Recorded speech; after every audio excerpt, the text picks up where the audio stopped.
Ini Kasifa, Ina, Nurhayati, Nurul, Sunanti sudah selesai semua ya minggu lalu? Belum, Pak. Belum belum selesai Oh, kan? Masih sampai mana ya? kegiatan belajar 2 Pak, yang B. Ya itu tadi. Yang B ya? Packing order, Iya, oke packing oke. order. Ya Iya, Pak. kemarin sampai struktur modal kan, struktur modal yang kemarin itu sudah saya lihat. Ya, teori struktur modal yang pertama kan sudah ya kemarin. Ya, diingat kembali ya struktur modal dari apa aja. Jadi modalnya kita bisa dari sedikit review.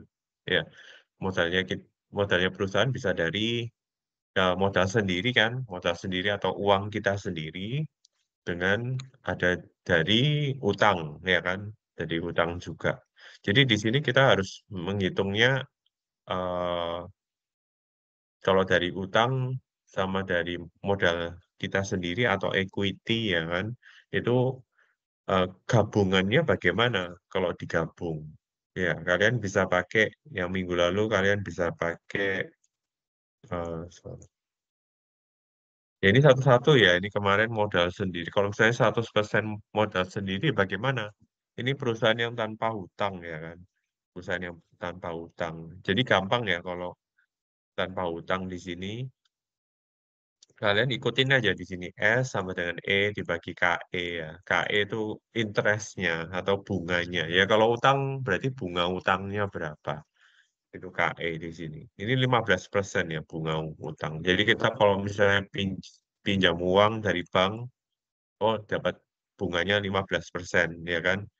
Bank juga perlu cari untung gitu kan, karena kita yang berutang gitu kan. Nah, rate-nya 15% di sini. Jadi kalian bisa hitung di sini berapa S-nya ya. Yang apa modal yang dibutuhkan ya, S-nya berapa. Ya, karena nilai utangnya nol berarti perusahaan eh, yang V-nya itu ya, V-nya ya semuanya value-nya atau PV-nya gitu kan. Itu harus sedia 667 miliar gitu ya. Untuk utang ya. Apa untuk sorry untuk ini ekuitas sih, sorry, modal sendirinya. Ya, karena semuanya full 100% modal sendiri. Ya, jadi modal sendiri yang dibutuhkan segini itu. Ya, present kan, present value, nilai sekarangnya. Ya, jadi di sini tabelnya gimana di sini kalau dilihat tabel di sini. Ya, laba. Jadi kalau biaya sendiri kan nggak ada biaya bunga di sini ya, kosong ya kan. Terus habis itu laba sebelum pajaknya, jadi harus dikurang keluar laba sebelum pajak. Ya. Lalu karena di sini asumsi lah, di sini asumsi nggak ada pajak lah. Ini asumsi ya, atau kosong gitu ya. Jadi dividen yang dibagikan, jadi kalau misalnya nggak ada utang, berarti dividen yang dibagikan ke investor itu semuanya gitu ya 100 di sini ya. Jadi laba operasi sama dividen ini sama ya. Jadi laba semuanya dibagikan ke pemilik perusahaan atau investor ya. Tapi kalau menggunakan utang di sini agak beda ya. Kalau ada utangnya di sini ada biaya bunga di sini yang kita harus masukkan ya. Biaya bunga. Yang tadi bukan bunga ya di sini, sorry saya tadi. Soalnya agak error otak juga. Di sini modal sendiri 100%. Ya, jadi di sini bukan biaya bunga, nggak ada utang di sini, nggak ada utang. Tapi kita harus hitung S-nya ya kan, modal sendirinya berapa, gitu kan. Ya, jadi kayak apa ya, kayak yang dibagikan 15% ini yang dibagikan ke pemilik sahamnya gitu kan. Ya, 15% contohnya di sini. Nah, kalau ini kalau ada utangnya berapa? Ya, kalau kita utang sama orang atau sama bank, sama perusahaan lain, itu pasti mereka minta bunga. Nggak mau bunganya, nggak mau gitu kalau tanpa bunga kan, kecuali sama keluarga gitu kan. Kalau sama keluarga masih kita utang boleh nggak tanpa bunga atau sama teman dekat gitu ya, tanpa bunga. Tapi kalau ke perusahaan lain, ya namanya perusahaan ke perusahaan, perusahaan ke bank, pasti ada bunganya di sini. Ya, jadi kita hitung ya biaya bunganya misalnya 0,6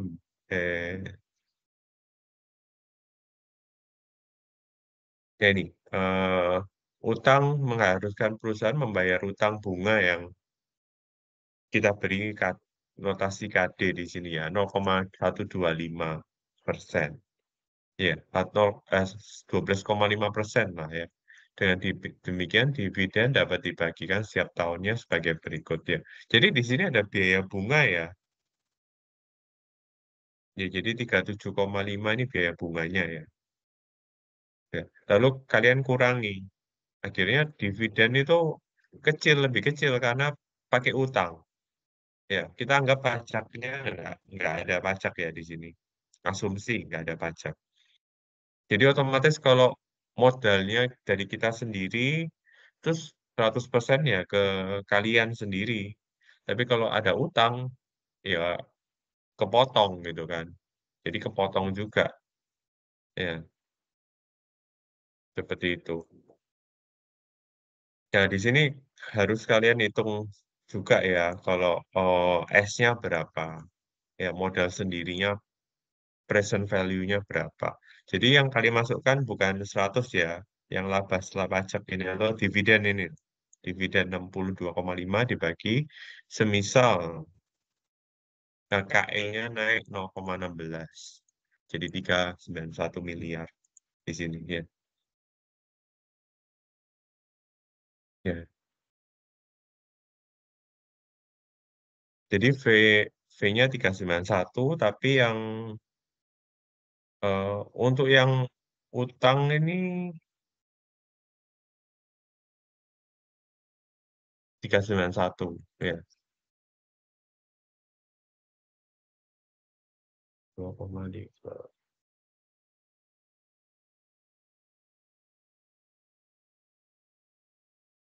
dibagi 0,16. Ya ini 391 S-nya ya. Lalu yang 300 ini ini harusnya dihitung ya 300-nya. Ya. Karena S ditambah B, tambah B kan nilai V itu ya. Kalau kalian lihat di sini.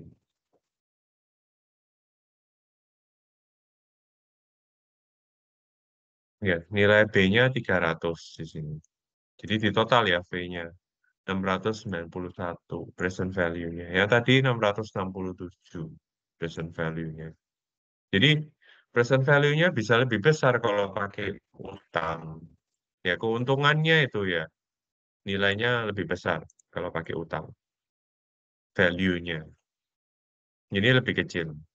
Ya, tapi balik lagi yang dibagikan ke dividen yang dibagikan ke investor atau pemegang saham jadi lebih kecil kalau ada utang. Ya, bedanya itu sih. Oke, itu yang tadi ya, kalau ada utang sama enggak. Terus bisa kalian hitung juga WACC di sini ya. WACC atau WACC. WACC ini cost equity sama dengan cost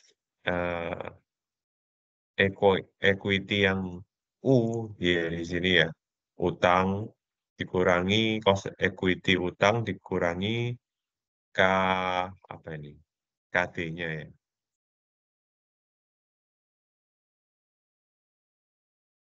Ya, KD yang utang, sorry. KD yang utang, KU ini yang tanpa utang ya. Yang tadi ya, tanpa utang yang ini. Skema yang pertama. 100 modal sendiri itu. Ya, ini tanpa utang ya. Kalau yang ada utangnya, utangnya pakai KD ini. KEU itu equity aja sendiri tanpa utang ya. Lalu dikali B bagi S. Perbandingan antara utang sama yang modal sendiri. S itu sendiri, modal sendiri ya. Kalian ikutin aja rumusnya itu. Oh, kalau misalnya eh, ini pasar sempurna nggak ada pajaknya gitu kan, kalian bisa hitung KE yang baru dengan cara ini, KEU tambah KEU kurangi KD kali B bagi S. Tapi kalau ada pajak gimana, Pak? Ya sama aja ya kalau apa ada pajak. Sama semuanya di atas, tapi dikali. Jangan lupa dikali satu min T. T apa? Tax ya atau pajak. Pajaknya berapa persen? Ya. Jadi kalau ada pajak ini turun ya grafiknya ini, kalian lihat. Ya kepotong namanya, kepotong pajak gitu kan. Uangnya kepotong pajak, lebih kecil lagi. Ya,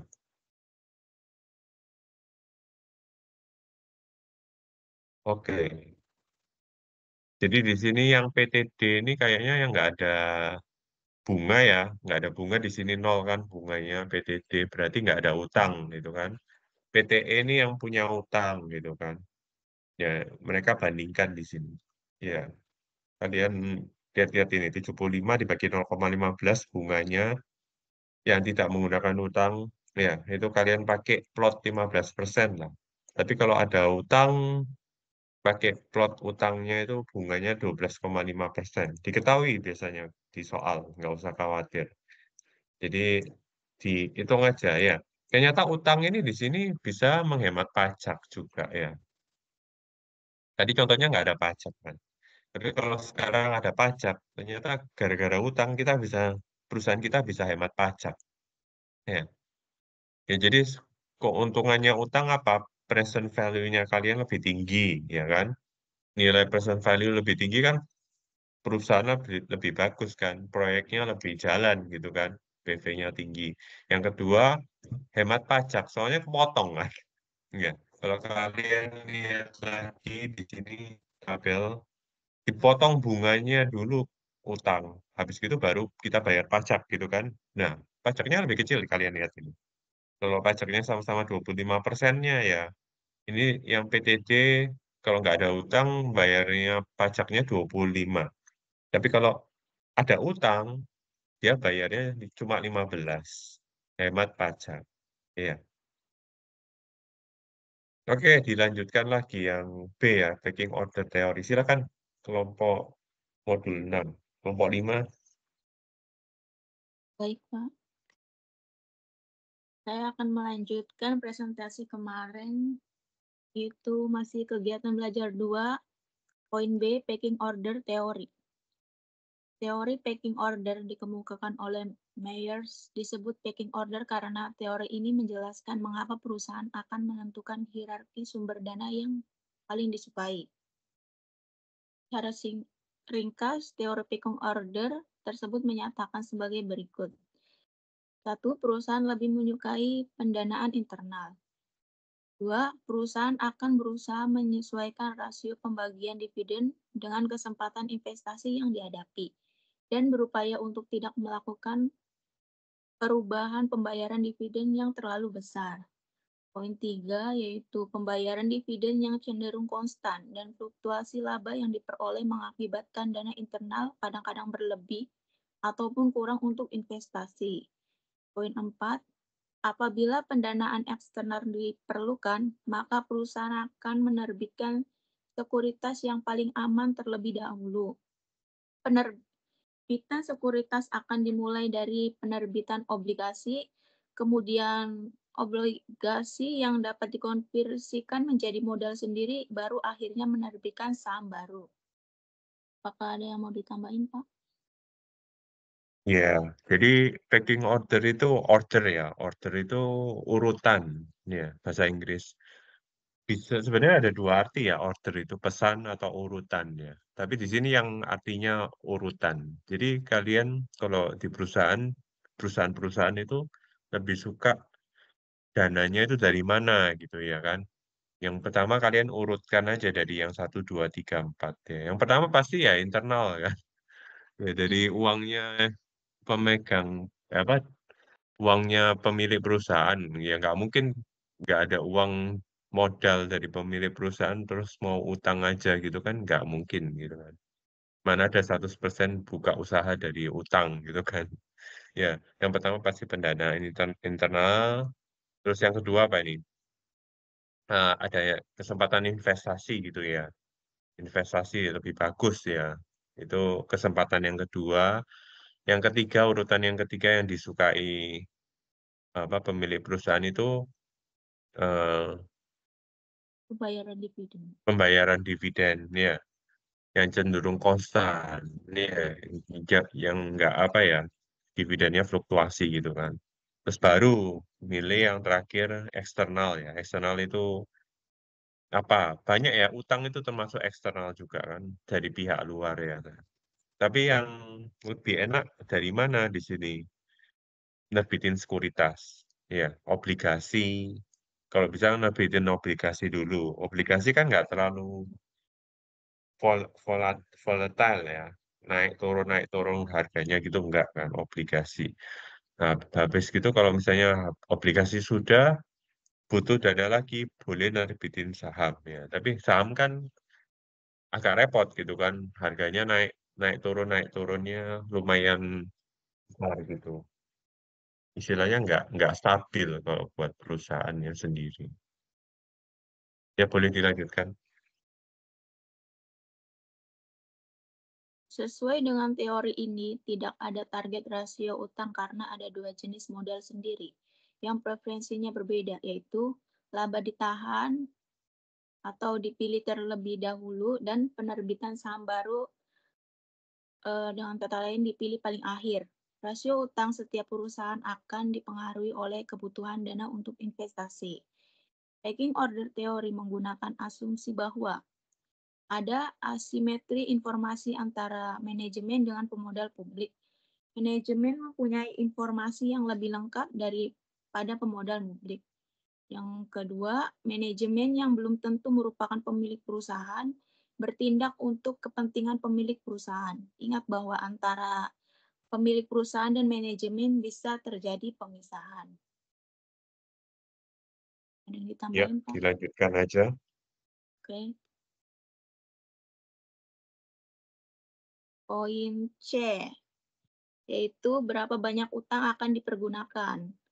Teori-teori struktur modal tersebut dapat dipergunakan untuk menjelaskan tentang berapa banyak utang akan dipergunakan oleh perusahaan. Secara grafis, situasi tersebut seperti gambar di bawah ini, yaitu ada biaya modal.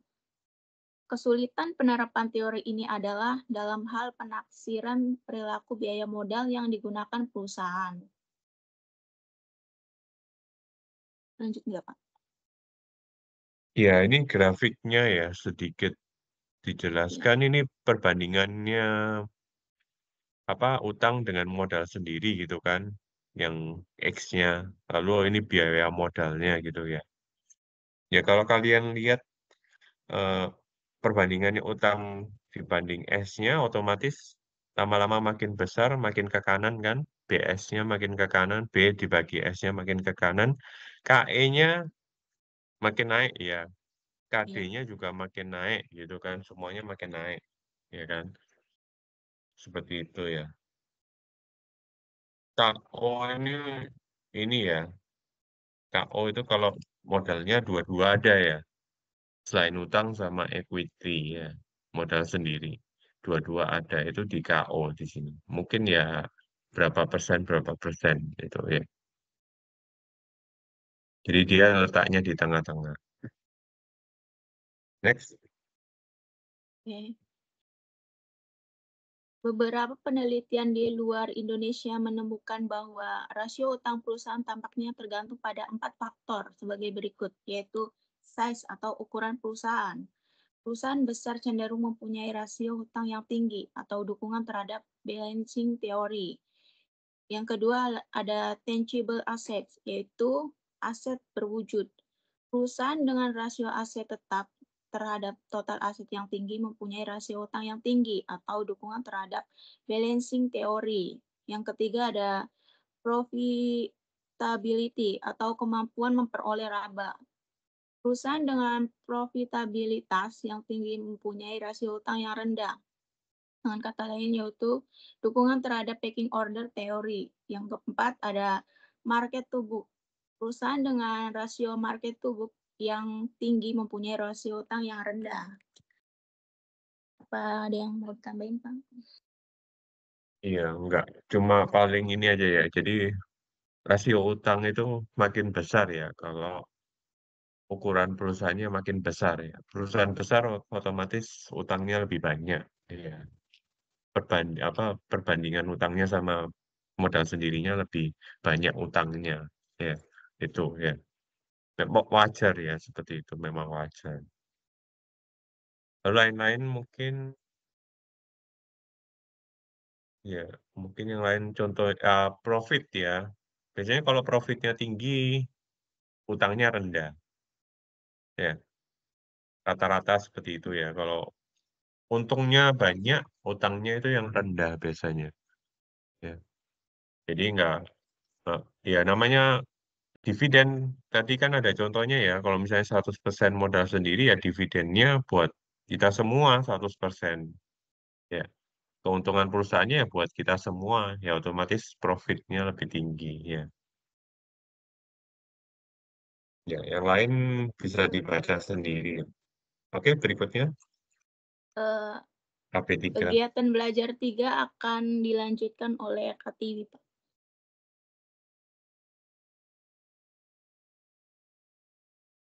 Oke, siapa? Afi. Kak Pratiwi, Operatif. Rayati, Nurayati Aprilia Pertiwi, Pratiwi. Ya, silakan Pratiwi.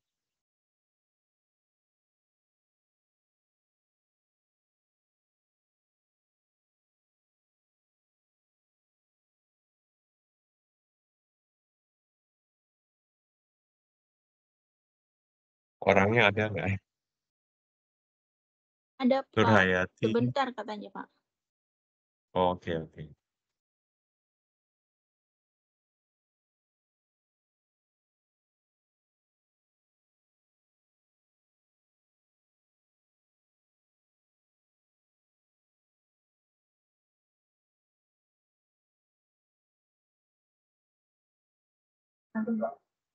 Baik, saya mau lanjutkan kegiatan belajar 3, kebijakan dividen. Kebijakan dividen menyangkut tentang masalah penggunaan laba yang menjadi hak para pemegang saham. Pada dasarnya, laba tersebut bisa dibagi sebagai dividen atau ditahan untuk diinvestasikan kembali. A. Dibagi atau ditahan. Pemikiran yang mendasari kebijakan dividen mengacu pada tujuan non-normatif keputusan keuangan, yaitu A. Apakah nilai perusahaan akan meningkat atau tidak? Suatu keputusan keuangan dikatakan benar atau keputusan tersebut dapat membuat nilai perusahaan menjadi lebih tinggi. B. Investasi yang menghasilkan NPV positif akan membuat nilai perusahaan menjadi lebih tinggi. C. Pemilihan sumber dana bisa meningkatkan nilai perusahaan atau menurunkan biaya modal perusahaan. Dengan menggunakan pemikiran yang sama, laba yang menjadi hak pemegang saham sebaiknya dibagikan kalau membuat harga saham menjadi lebih tinggi dan ditahan saja kalau justru dengan menahan laba bisa membuat harga saham menjadi lebih tinggi. Next, Pak. Jadi kebijakan dividen ini uh, bisa dibagi sebagai dividen atau ditahan untuk diinvestasikan kembali. Jadi dividen itu enggak istilahnya harus dibagikan gitu enggak ya. Harus dibagikan ke pemilik modal atau investor langsung gitu belum tentu ya. Ada beberapa yang kalian misalnya beli saham itu nggak ada dividennya. Justru yang ada dividennya itu hanya sedikit ya. Perusahaan-perusahaan yang kasih dividen. Kenapa seperti gitu, Pak? Ya kebijakan perusahaannya gitu. Ada yang mau nggak bagi, ada yang mau nggak bagi dividen. Mereka maunya uangnya nanti diinvestasikan kembali gitu loh di perusahaannya. Ya, ada yang ya sebagian-sebagian lah gitu ya. Ada yang juga ya udahlah investasinya sedikit aja, tapi dibagikan aja dividen ke investor seperti itu ya. Jadi kalau kalian cek-cek di eh, yang suka beli saham misalnya ya. Nah, itu kalian bisa cek ada banyak perusahaan yang nggak bagi dividen. Ya. Tapi ada beberapa juga yang bagi dividen. Ya, nggak harus, nggak wajib gitu. Oke, boleh dilanjutkan.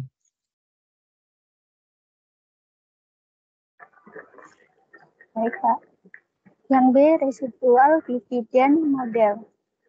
Residual dividen model menyatakan bahwa bagian dividen hanya apabila dana dari hasil operasi tersebut tidak dapat diinvestasikan secara menguntungkan atau dalam artian R besar lebih besar dari R kecil, atau bagian sisa dari keuntungan yang tidak dapat diinvestasikan secara menguntungkan. Sebagai akibat pembagian dividen bisa berfluktuasi dari tahun ke tahun.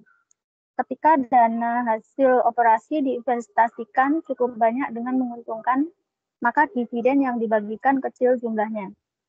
Sebaliknya, ketika perusahaan tidak mempunyai investasi yang menguntungkan, maka pembagian dividen akan besar, bahkan bisa mencapai 100% dari laba bersih setelah pajak atau dividen pay ratio, yaitu rasio pembayaran dividen mencapai 100%. Perusahaan membagikan dividen pada tahun ke-1 sebesar D1, tahun kedua sebesar D2, tahun ketiga sebesar D3, dan seterusnya sampai pada tahun ke tidak terhingga sebesar tidak terhingga. Dengan demikian harga saham adalah P0 tak terhingga sigma T sama dengan 1 DT dibagi 1 plus R kuadrat pangkat T. Baik, apa ada yang mau ditambahkan, Pak? Itu saja. Jadi ini sama kayak rumus PV ya, present value ya, sama aja, mirip. Tapi di sini diganti dividen, udah selesai. Jadi sama ya, sama dengan present value yang tadi di atas ada kan? Saya tunjukkan lagi. Ya, mirip kan PV penghematan pajak atau PV yang lain-lain itu. Sama ya. Jadi kalian nggak usah terlalu bingung kalau ujian ngafalin banyak rumus. Sebenarnya apa beberapa juga sama, cuma diganti-ganti aja. Ini diganti dividen D, gitu aja. Oke, berikutnya dilanjutkan. Baik, Pak. Contoh residual dividen model. Misalnya pada tahun ke-1, perusahaan tidak membagikan dividen dan menginvestasikan dividen tersebut selama 1 tahun, kemudian membagikan pada tahun kedua atau D2, apabila selama 1 tahun tersebut penginvestasian kembali dividen tersebut menghasilkan tingkat keuntungan sebesar R, maka pada tahun kedua akan dibagikan D kali 1 plus R plus D2.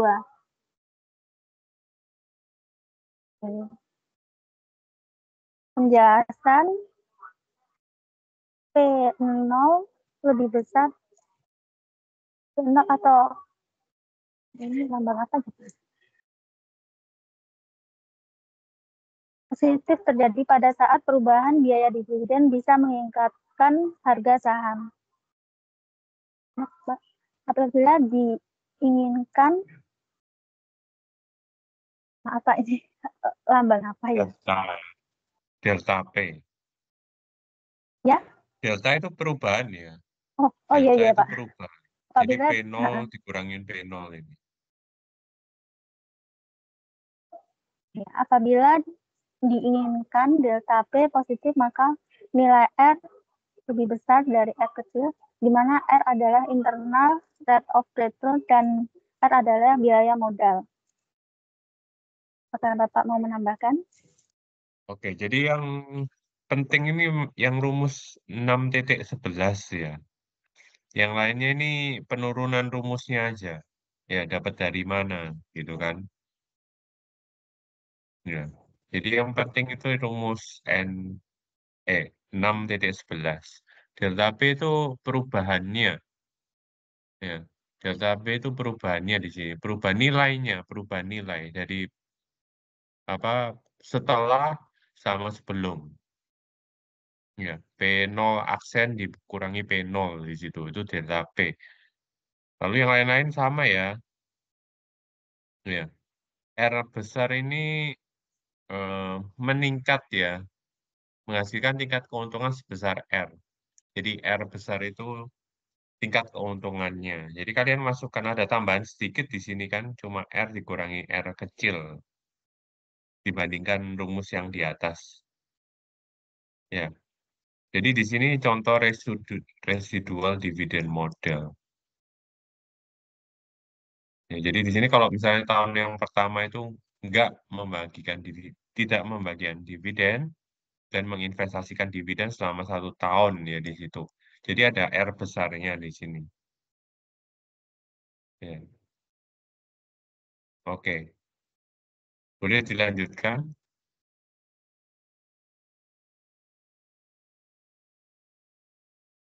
Baik, Pak.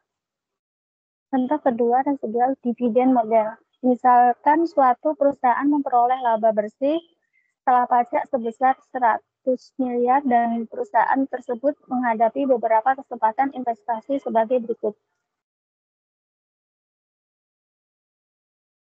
Nama proyek investasi, meningkatkan kapasitas produksi, dana yang diperlukan ini 50 miliar, tingkat keuntungan investasi 20%.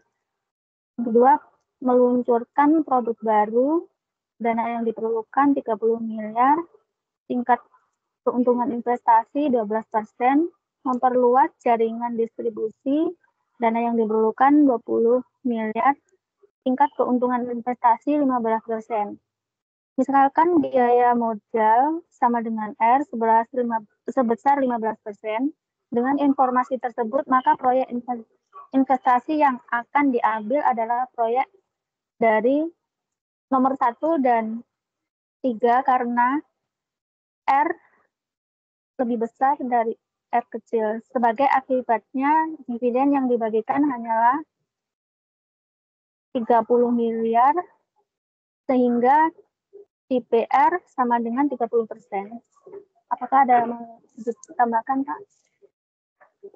Enggak, dilanjutkan aja. Ini contoh-contohnya aja. Dilanjutkan. Baik, Pak. Residual dividen modal dan kemakmuran pemilik perusahaan. Tabel pertama, neraca PT Tuti pada akhir 20 kali 1 dalam miliar.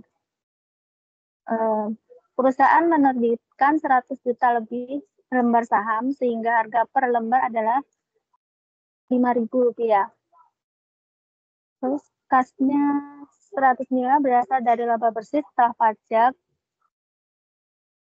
mengambil proyek investasi dengan dana 80 miliar dengan harga NPV-nya sama dengan plus 30 miliar, dianggap menguntungkan dengan pembagian dividen sebesar 20% atau DPR sama dengan 20%. Contoh yang kedua, neraca PT Tuti dalam miliar setelah mengambil investasi dengan NPF sama dengan plus 30 miliar dan membagi dividen 20 miliar. Setelah melakukan investasi kas turun menjadi 0 karena pemakaian dana dari kas sebesar 80 miliar dan 20 miliar untuk dividen. IF investasi sebesar 110 miliar karena dari investasi 80 miliar memberikan NPF sama dengan 30 miliar. Peningkatan kemakmuran dari 5.000 menjadi Rp5.300. Aset-aset lain dan hutang tidak berubah. Ekuitas naik sebesar 10 miliar. Tambah kemakmuran sama dengan NPF investasi. Apakah ada yang mau ditambahkan, Pak? Ya, ini bagus sekali ya. Kelompok ini apa bikin PPT-nya masukin langsung bandingin ya di dalam satu halaman. Ya, memang tujuannya untuk membandingkan gitu kan. Jadi contoh yang pertama sama contoh yang kedua. Contoh yang pertama yang sebelum atau tidak ya, tidak mengambil investasi dengan NPV ya kan. Jadi ya biasa aja ini perusahaan yang nggak ada investasinya atau nggak ada proyek di sini ya. Tapi tetap jalan ya perusahaannya di sini. Ya masih ada operasi tanpa proyek gitu kan. Ya. Tapi kalau misalnya ada proyek di sini dengan NPV-nya 30 miliar di situ. Ya. Jadi dia juga membagi dividen 20 miliar di situ. Eh, Kalian juga harus masukkan PV yang kemarin yang tadi kalian hitung. Di sini kan kalian hitung PV semua kan. Ya, PV dari dividen bisa atau PV yang dari atas-atas itu kan yang tadi juga ya, present value tadi. Nah, ini kalian masukkan di sini PV investasi 110 ya. Karena kas yang kalau beda ya, kalau yang kiri kita pegang kas saja nggak dipakai buat investasi. Tapi ternyata setelah pakai kalian kasnya dipakai semua ya, kasnya di sini sampai nol kan, yang kalau yang di tabel kedua itu kasnya sampai nol. Berarti kasnya semuanya dipakai untuk investasi. Ternyata menghasilkan investasi 110 di sini present value-nya. Ya kalian lihat ini bisa untung di situ kalau kita perusahaannya investasi daripada pegang kas saja. Mending kasnya dibuat investasi seperti itu. Boleh dilanjutin. Yang ketiga,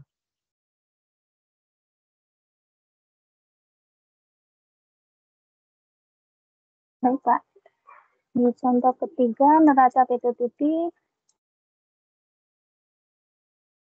setelah mengambil investasi dengan NPV plus 30 miliar dan menerbitkan saham baru 30 miliar.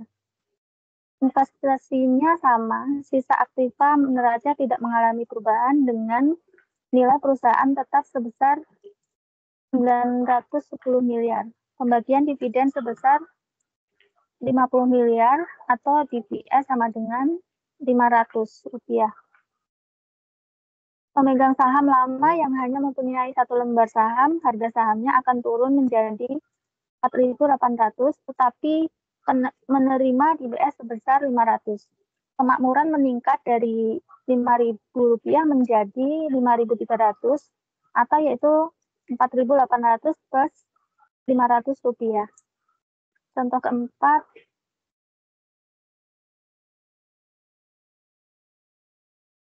membagi dividen 20 miliar dan tidak menerbitkan ekuitas baru. Membagi dividen 50 miliar dan menerbitkan ekuitas baru senilai 30 miliar. Total kemakmuran dari dua keputusan adalah sama karena itu dikatakan bahwa kebijakan dividen tidak relevan. Banyak atau sedikitnya pembagian dividen tidak berpengaruh terhadap kemakmuran pemegang saham. Baik, Pak, mau oke, yang apa yang ketiga dan empat, ini yang ketiga menerbitkan saham ya. Jadi perusahaan mencari pendanaan dari menerbitkan saham yang diterbitkan 30 miliar di situ. Jadi ada tambahan ya di sini ekuitas baru di situ kan. Ada tambahan ekuitas baru di situ. Jadi 910 ya.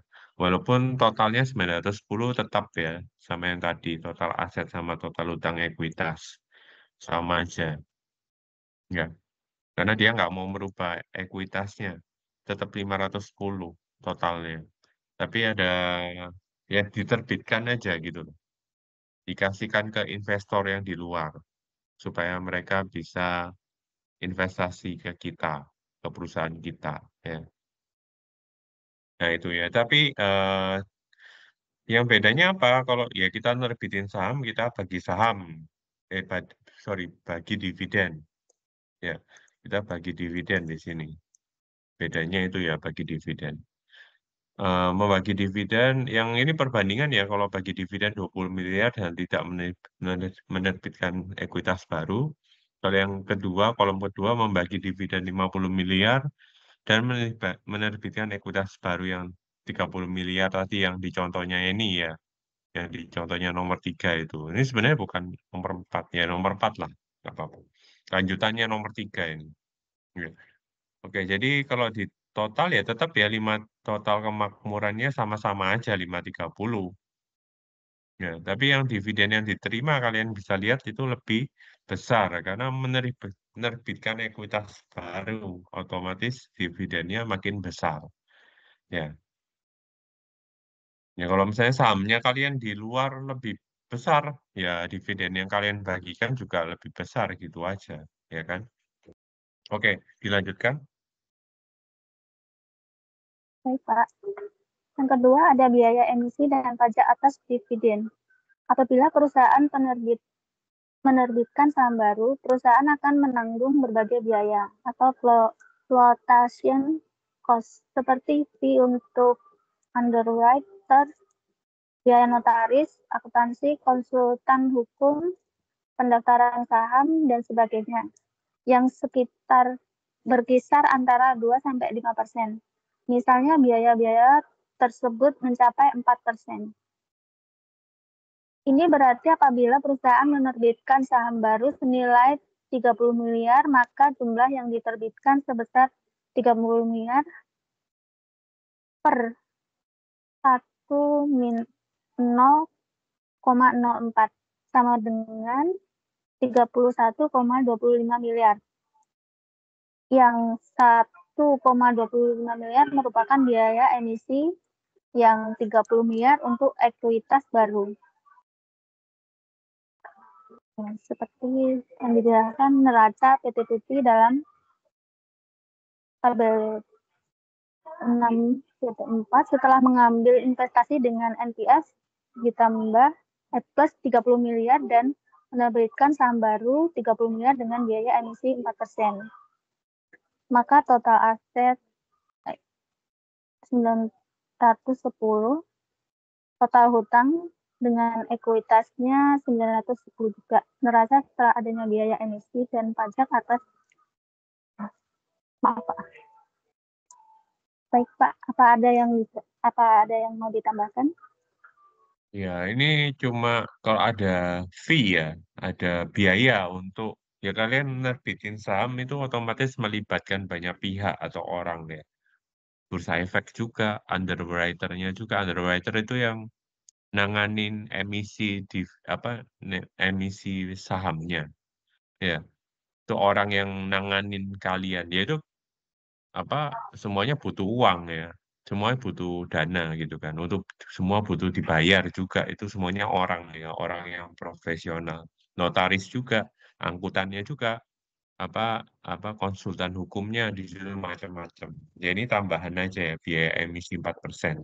Gitu. Kalian bisa lihat sendiri lah tadi yang sudah dijelaskan Pak Tiwi ya. Oke, berikutnya.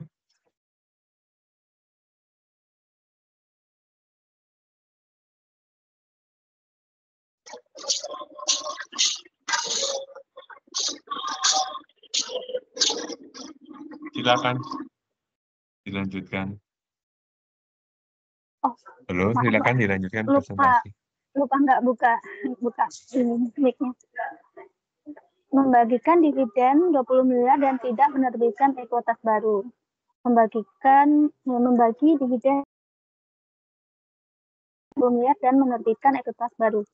Hasil perbandingan antara dua keputusan bagi pemegang saham lama setelah adanya biaya emisi dan pajak dividen. Total kemakmuran pemilik saham lama lebih kecil dibandingkan dengan tidak membagi dividen dan tidak menerbitkan saham baru. Semakin banyak dividen yang dibagi, semakin banyak pajak yang harus dibayar. Kondisi pasar modal sempurna, tidak ada pajak atas dividen dan tidak ada biaya emisi. Kebijakan dividen tidak relevan. Dividen tinggi atau rendah tidak membuat pemegang saham jadi lebih kaya atau lebih miskin.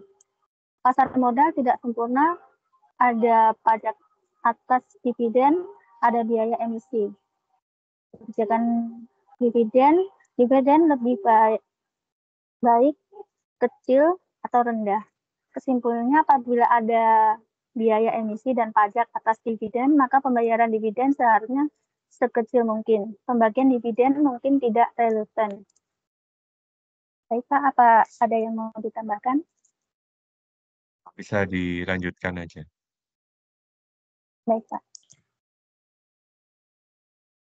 Yang C, signaling theory of dividends. Signaling theory of dividend didasarkan pada pengamatan bahwa ketika perusahaan peningkatan atau penurunan pembayaran dividen, pasar meresponnya dengan kenaikan atau penurunan harga saham. Pembagian dividen menjadi sinyal bagi para pemodal untuk mengetahui prospek dan risiko perusahaan di masa yang akan datang. Misalkan neraca PT Ardi pada nilai pasar adalah sebagai berikut. Neraca PT Ardi pada akhir 20 kali 1 miliar. Kas 120, hutang 320, aset-aset lain 1.200, ekuitas 200 juta, lembar 1.000, total aset 1.320, total hutang ekuitas 1.320. Kalau saham yang diterbitkan dan beredar dari PT Ardi tersebut sebanyak 200 juta lembar saham, berapa harga saham per lembarnya? Jawabannya adalah 100 miliar dibagi 200 juta sama dengan 5.000 rupiah. Neraca PT Ardi setelah membagi dividen 100 miliar, kas 20, hutang 320, aset-aset lain 1.200, ekuitas 200 juta lembar sama dengan 900, total aset 1.220, total hutang dengan ekuitas 1.220. Terlihat bahwa kas tinggal 20 miliar dan ekuitas turun menjadi 900 miliar. Dengan demikian, maka harga saham setelah pembagian dividen sama dengan 900 miliar dibagi 200 juta sama dengan 4.500 per lembar. Berapa dividen yang diterima oleh para pemegang saham? 100 miliar tetap harus membayar pajak sebesar misalnya 10%. Jadi yang diterima netonya adalah hanya 90 miliar. Dividen per lembar saham setelah pajak yang diterima adalah 90 miliar dibagi 200 juta sama dengan 450 rupiah. Baik, Pak, apa ada yang mau ditambahkan? Dilanjutkan aja. Ini detail-detail kalian lihat sendiri ya, soalnya sebenarnya nggak terlalu perlu, tapi kalian pelajarin juga lah. Ya. Berikutnya. Baik, Pak. Pembelian kembali saham. Perusahaan juga bisa mendistribusikan dana yang tidak diperlukan ke pemegang saham. Bukan dalam bentuk pembayaran dividen tunai, tetapi dalam bentuk membeli kembali atau sebagian saham.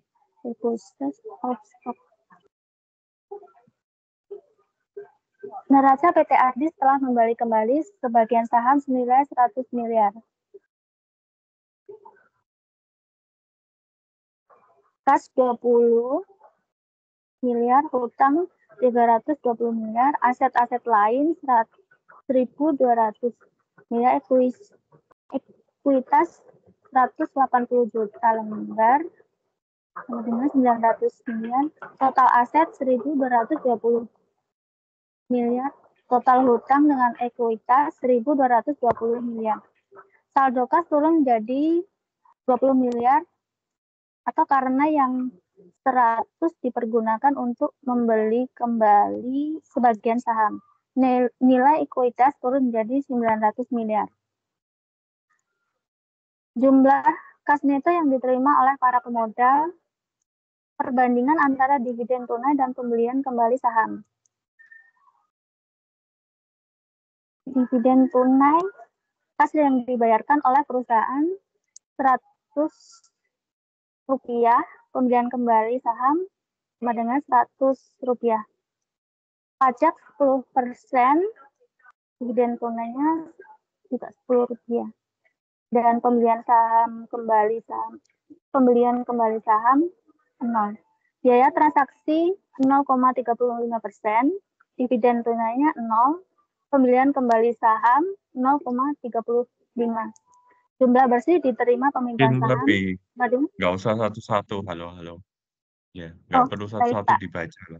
Jadi ini pembelian Baik. kembali ya. Kalau misalnya yang tadi itu ada, kita bisa nambah sahamnya kita lebih banyak ya, supaya para investor bisa beli lebih banyak investor bisa beli lagi ya. Itu kita bisa nambah. Tapi di sini kita juga bisa ngurangin jumlah sahamnya kita yang ada di pasar. Dengan apa? Pembelian kembali saham. Jadi perusahaan sendiri yang beli sahamnya supaya nggak terlalu banyak mungkin sahamnya di perusahaan di pasar, sorry ya, namanya repurchase ya, repurchase itu pembelian kembali sahamnya. Oke, berikutnya dilanjutkan aja. Baik, Pak. Yang E, pembayaran dividen dalam bentuk saham. Neraca PT ANA pada akhir 20/1 dalamnya. Neraca sebelum mengambil investasi, harga saham per lembar sama dengan 500 miliar per 100 juta, sama dengan 5.000. Neraca PT ANA setelah mengambil investasi dan membagikan dividen saham. Pembagian dividen dalam bentuk saham atau stok dividen. Harga saham setelah stok dividen sama dengan Rp5.200. Peningkatan kemakmuran sama dengan peningkatan kemakmuran tersebut berasal dari peningkatan harga saham dan peningkatan jumlah lembar saham yang dimiliki. Peningkatan kemakmuran setelah penerbitan atau stok dividen. Next. Ya, ini pembayaran dividen ya. Pembayaran dividen itu biasanya pakai uang ya kan, cash gitu. Jadi kalau kalian beli saham itu biasanya dapatnya cash ya, dapat uang cash gitu loh, dapat uang cash. Tapi ya kalian harus ini dulu, harus setor ke rekening kalian dulu gitu loh, supaya kalian bisa tarik uangnya seperti itu. Tapi juga bisa juga dividen ini dibagi dalam bentuk saham. Ya, perusahaannya nggak mau pakai cash bayarnya, pakai saham. Jadi sahamnya kalian jumlahnya nanti akan meningkat. Meningkat berapa ya? Meningkat sesuai dengan dividennya yang dibagikan itu berapa. Ya. Jadi dalam bentuk saham ya. Jadi dia dividennya dalam bentuk saham. Jadi bukan cash. Kalian nggak bisa langsung transfer ke rekening kalian, lalu kalian cairkan gitu nggak bisa. Kalian harus, ya namanya saham ya harus kalian jual dulu gitu loh. Kalau misalnya kalian mau tarik. Kalian jual dulu, baru dapat uang cashnya, ditransfer ke rekening kalian, baru kalian bisa ambil. Seperti itu. Oke, berikutnya.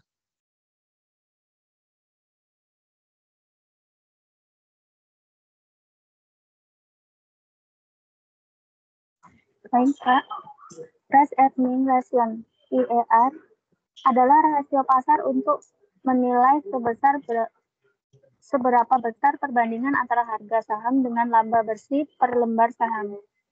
Bandingkan Price Earning Ratio (PER) antara alternatif tidak membagikan dividen dengan dividen saham.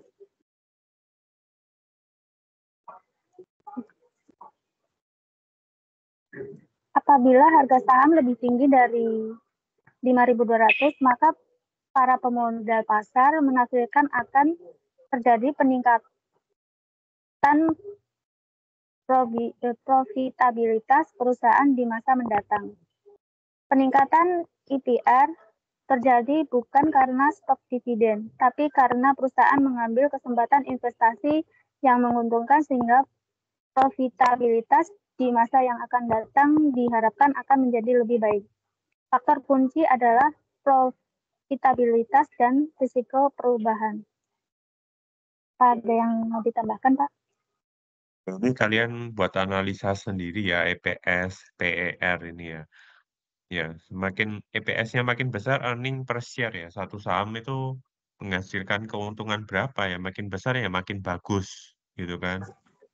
Jadi ini 1.000 sama 952 ya yang Kalian pilih yang 1000 EPS-nya. Nah, PER-nya berapa di sini? PER itu price per earning ratio ya. Jadi harganya dibandingkan dengan keuntungannya berapa. Jadi kalau semakin tinggi PER-nya berarti kurang bagus. Harganya terlalu mahal. Ya, price-nya harganya itu terlalu mahal. Ya. Jadi makin tinggi PER-nya makin jelek ya. Terlalu mahal itu dibandingkan keuntungannya gitu kan. Secara simpel gitu. Ini di sini peningkatan PER ya, bukan EPR ya. PER di sini. Nggak ada EPR. Adanya PER. Salah ngetik ini. Oke, berikutnya. Yang terakhir.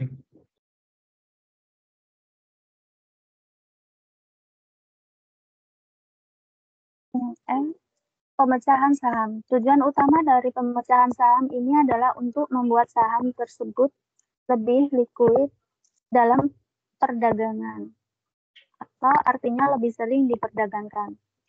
Ketidaklikuidan saham seringkali disebabkan oleh dua unsur, yaitu harga saham terlalu mahal dan jumlah lembar saham yang beredar terlalu sedikit. Terakhir, dana dividen. Dalam praktiknya, pembagian dividen dikaitkan dengan laba yang diperoleh perusahaan dan tersedia bagi pemegang saham. Laba ini ditunjukkan dalam laporan rugi laba sebagai baris terakhir dalam laporan, atau karena disebut sebagai bottom line, dan disebut sebagai laba setelah pajak. Dalam teori keuangan, jumlah dana yang biasa dibagikan sebagai dividen bisa dinyatakan dalam persamaan sebagai berikut. D sama dengan E plus penyusutan dikurangi investasi pada A kali C kali kurang penambahan NK. Dalam hal ini, D sama dengan dividen, E laba setelah pajak, T aktiva tetap, MK modal kerja. Baik, apa ada yang mau ditambahkan? Ya. Boleh ditutup. Baik, Kak. Sekian presentasi dari kelompok kami. Apabila ada banyak kekurangan, mohon maaf. Terima kasih, Bapak dan teman-teman. Assalamualaikum warahmatullahi wabarakatuh. Ya, terima kasih kelompok 5 untuk presentasinya. Apa ada pertanyaan untuk kelompok 5?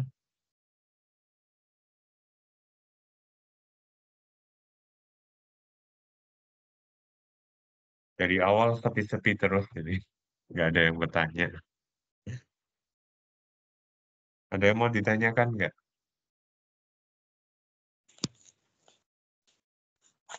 Oke, kalau nggak ada, kita langsung lanjut ke kelompok 6 ya, modul 7. Soalnya agak banyak juga sih. Jadi kita lanjutkan langsung aja tanpa istirahat. Takutnya nggak selesai nanti. Oke, oke kelompok berikutnya modul yang ke-7. Silakan siapa aja. Elvin, Nindi, Uut, sama Widya ya. Ini interaksi keputusan investasi dengan keputusan pendanaan. Jadi kemarin-kemarin kan pisah semua ya, kita bahas investasi sendiri, keputusan pendanaan sendiri. Nah ini interaksinya gimana, hubungannya gimana ya. Nanti akan dibahas di modul 7 ini. Oke, silakan kelompok ke-6, modul 7. Baik, terima kasih Pak. Apakah suara saya terdengar jelas? Iya, jelas. Jelas dan Baik. keras. Selamat pagi Pak Ferry dan teman-teman semua. Assalamualaikum warahmatullahi wabarakatuh. Di sini kami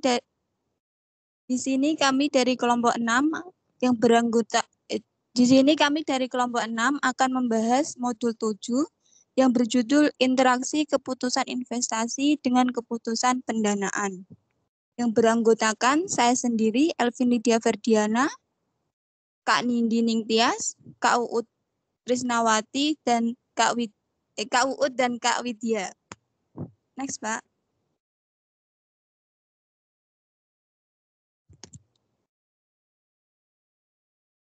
Modul 7 ini terdapat KB3 yaitu KB1 menaksir biaya modal, KB2 metode untuk mengaitkan keputusan investasi dengan keputusan pendanaan, KB3 penaksiran arus kas pada saat proyek dibiayai dengan utang.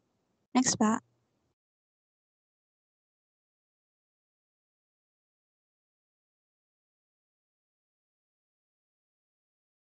Apa itu biaya modal? Biaya modal adalah biaya yang harus dikeluarkan untuk mendapatkan modal untuk membiayai investasi perusahaan. Biaya modal bisa berasal dari hutang, saham, dan laba yang ditahan.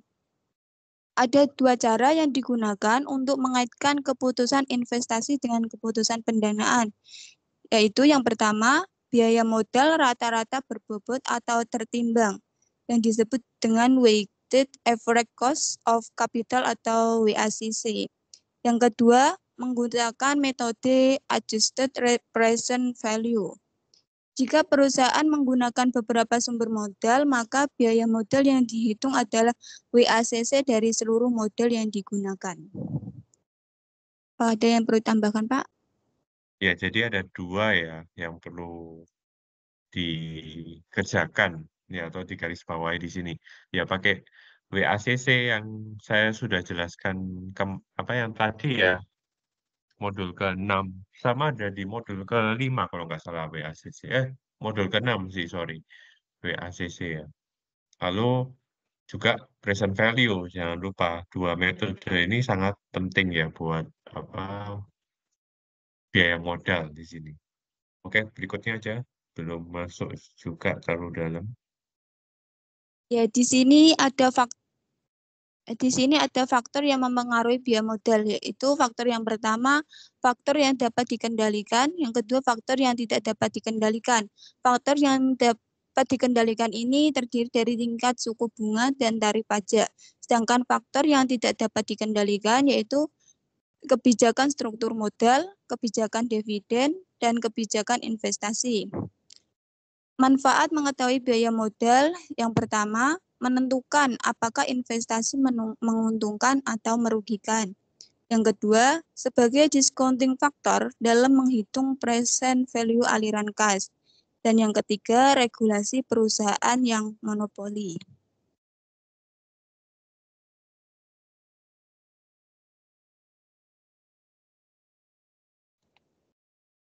Biaya modal sendiri terdapat dari cost of equity yang menunjukkan tingkat keuntungan yang diinginkan oleh pemilik modal sendiri, yaitu ekuitas, sewaktu mereka bersedia menyerahkan dana tersebut ke perusahaan.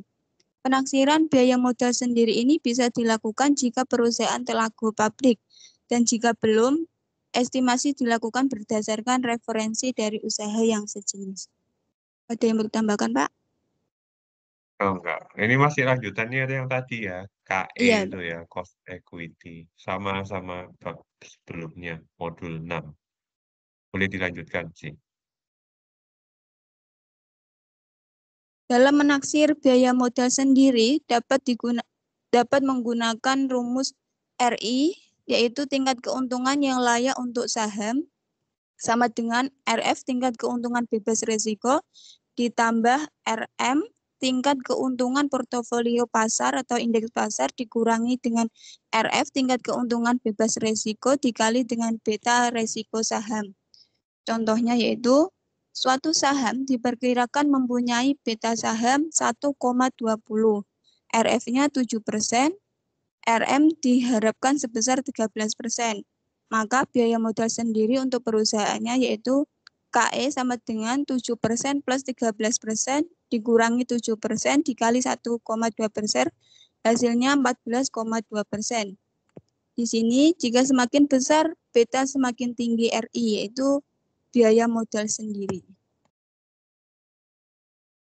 Oke, ini bisa menaksir biaya modalnya ini dengan cara rumus CAPM ya. CAPM ini apa ya rumus ini? Ya, kalian bisa masukkan. Lalu yang biasa dihitung itu di sini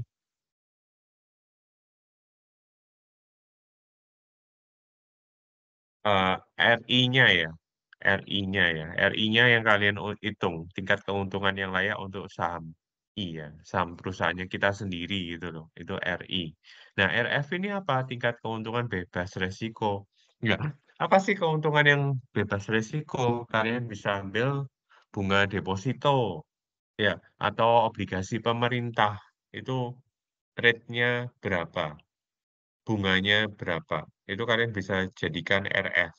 Kan bebas resiko itu deposito. Kalau kalian investasi apa tabung uang kalian di deposito, ya itu pasti kan nggak ada resikonya apa-apa kalau di deposito kan nggak ada resiko apapun itu. Uang kalian juga kembali, keuntungannya juga tetap gitu kan tiap tahunnya berapa, ya itu bebas resiko ya jadi RF itu. RM itu apa? Keuntungan portofolio pasar atau total dari semuanya pasar itu. Itu kalian bisa dapat dari mana, Pak? Dari IHSG ya, IHSG atau JKSE. Ya, Indeks Harga Saham Gabungan atau JKSE Jakarta K Jakarta JK Jakarta sorry. SE Stock Exchange ya. Itu kalian bisa dapat itu harganya gabungan semuanya saham yang ada di Indonesia. Itu ada indeksnya, harganya berapa. Ya, itu kalian pakai RM. Beta ini resiko. Jadi perusahaan kita ada resiko, ya ada beta di sini. Biasanya dikasih tahu semua ya di sini, kasih tahu semua terus kalian dapat RI gitu kan. Nah, RI itu apa di sini bisa kalian anggap sebagai KE. Kenapa kok bisa dianggap KE? Karena RI itu kan ini rumusnya saham kan. Rumusnya saham. CAPM ini rumusnya saham. Jadi ya bisa masuk ke equity kan. Sahamnya yang kalian dapat untung berapa, masukkan ke equity. Ya udah jadi KE sama aja. Gitu kan. Ya. Nyambung sama modul ke-6 yang tadi. Ya. Oke dilanjutkan. Bisa jadi beta I sebesar 1,20 adalah beta dari perusahaan yang telah menggunakan utang. Jika proyek direncanakan akan dibiayai dengan proporsi utang yang berbeda dengan proporsi utang sewaktu diperoleh taksiran beta, maka perlu disesuaikan jika perusahaan tidak menggunakan utang terlebih dahulu, yaitu dapat digunakan dengan rumus yang dipergunakan oleh Hamada pada tahun 1969. Rumusnya BEQ sama dengan beta dibagi 1 plus 1 min T dikali B bagi S. BEQ itu beta seandainya perusahaan tidak menggunakan utang, sedangkan beta I, beta dengan menggunakan utang tertentu, B itu sendiri nilai pasar utang, dan S nilai pasar modal sendiri, dan T tarif pajak penghasilan. Oke. Ya, nyambung tadi ya, sama aja. Diganti-ganti doang, diganti-ganti semua. Kalian apa bisa pakai rumus ini ya, beda seandainya perusahaan tidak menggunakan utang berapa BIU. Sama kayak yang tadi kok. Ya, yang modul ke-6. BI, beta yang menggunakan utang. Ya, di sini BI atau beta I itu yang menggunakan utang di sini, yang atasnya. B utang gitu kan, S itu modal sendiri yang tadi ya. Semuanya ada gitu kan. Terus pajak P ya. Sama persis. Oke, bisa dilanjutkan.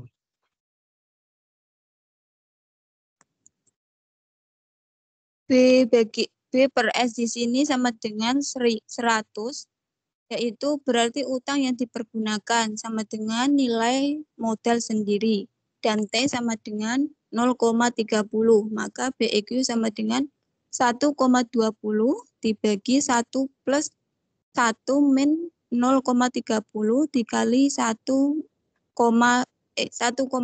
sama dengan 0,706.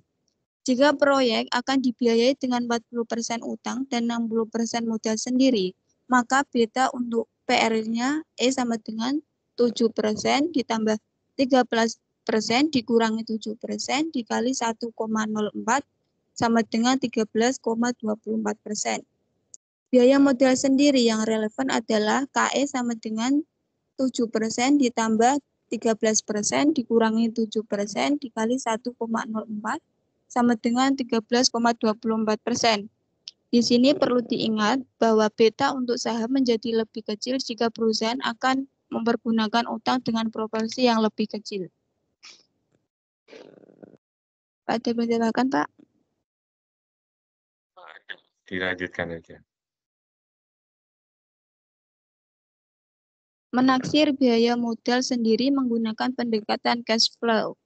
Karena sulitnya memperkirakan arus dividen di masa yang akan datang, maka rumus yang sering dipergunakan adalah model dengan pertumbuhan konstan. Itu rumusnya PO sama dengan PO itu harga saham saat ini sama dengan D1, dividen yang diharapkan pada tahun depan dibagi KE dikurangi G. G-nya itu pertumbuhan laba dan juga dividen. Contohnya, harga saham saat ini adalah 10.000. Dividen tahun depan diharapkan akan sebesar 800. Sedangkan pertumbuhan laba dan juga dividen diharapkan sebesar 10%. Maka PO sama dengan D1 dibagi KE min G, yaitu 10.000 sama dengan 800 dibagi KE min 0,10, hasilnya KE 18%. Itu bisa dilihat sendiri ya teman-teman penjumlahannya. Oke, jadi di sini kalau ada pertumbuhan laba, ya, pertumbuhan laba, terus dividennya ya, pertumbuhan laba di sini G ya. Jadi kalian harus kurangkan KE-nya sama G di sini. Ya. Karena pertumbuhan kan baik kan kalau KE proporsi utang, jadi harus dikurangi. Ya. Lalu D ini dividen yang diharapkan tahun depan, ya dividennya terus. Jadi kalian bisa kira-kira di sini dengan rumus ini kalian bisa kira-kira PO itu ya present value gitu kan. Nilai sekarang gitu kan. Nah, jadi apa PO itu harga saham saat ini? Jadi bisa kira-kira kalian apa ya harga saham itu bisa kalian prediksi, bukan prediksi sih. Kalian hitung, soalnya kan ngitungnya yang saat ini sekarang gitu ya. Itu dengan cara dia dividen dibagi KE ini pakai rumus ini ya. Oke. Boleh dilanjutin?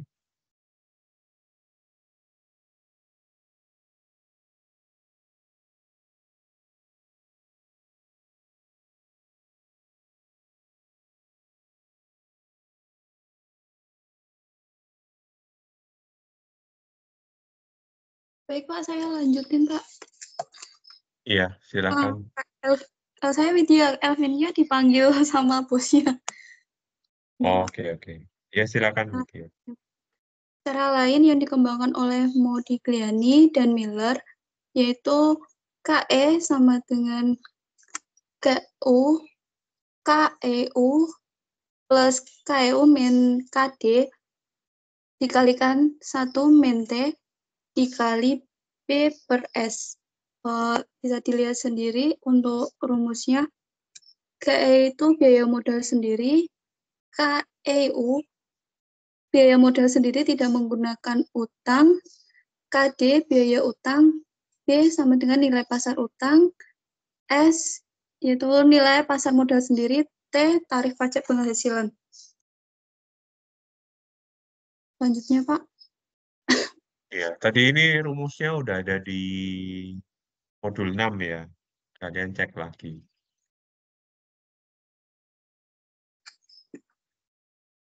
Untuk contohnya, jika pada saat KS sebesar 18%, perusahaan menggunakan B per S sama dengan 1,0, KD sama dengan 14%, dan T sama dengan 0,3. Maka hasilnya KU-nya 16,35%. Bisa dilihat sendiri di perhitungannya.